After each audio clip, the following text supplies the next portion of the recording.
take it here, crush a bit, little bit, roll it up, take it here, crush a bit, little bit, roll it up, take it here, feeling it, feeling like 2 a.m. summer night. Hands on the wheel, fuck that, hands on the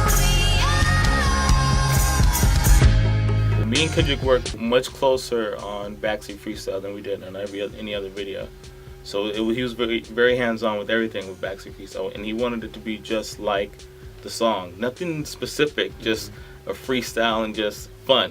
Obviously, it was just all over the place, which it was what it was. Swimming pools, I just wanted to put as much into the treatment as I could to where the label, because this is the first time we're dealing with a big label. Usually it's just me, Kendrick, and his manager, and he's just like, all right, let's go.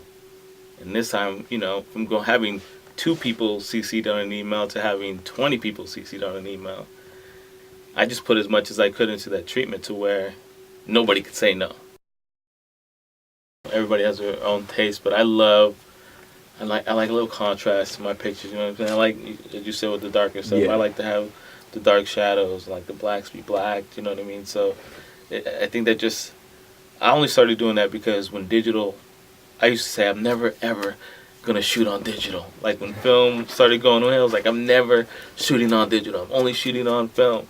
And then obviously, I got a digital camera. When it came to Final Cut, they give you basics in school, but you have to have the discipline to actually teach yourself that stuff and apply it to a video or something like that.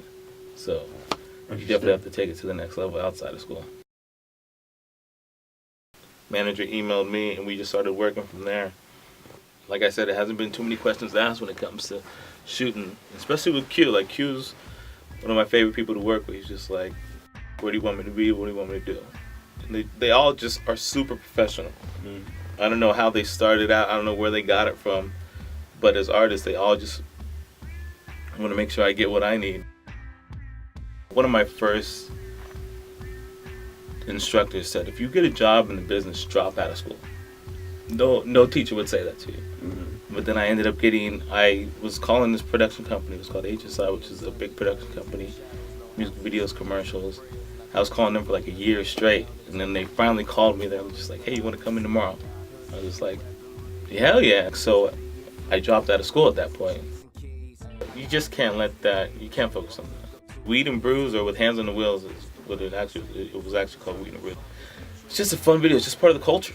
You know what I mean? That's what people do. Like, kids go out nowadays and they smoke weed and they drink brew, and it's just what it was. I mean, that video was that was a weird video to make. We were all over the place with that one.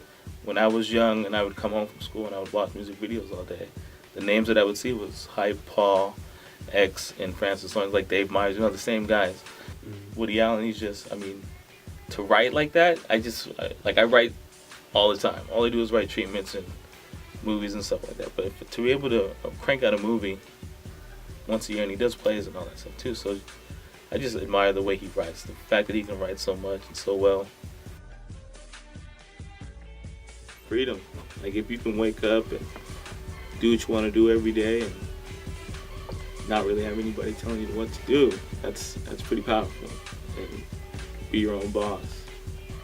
I think that's pretty powerful.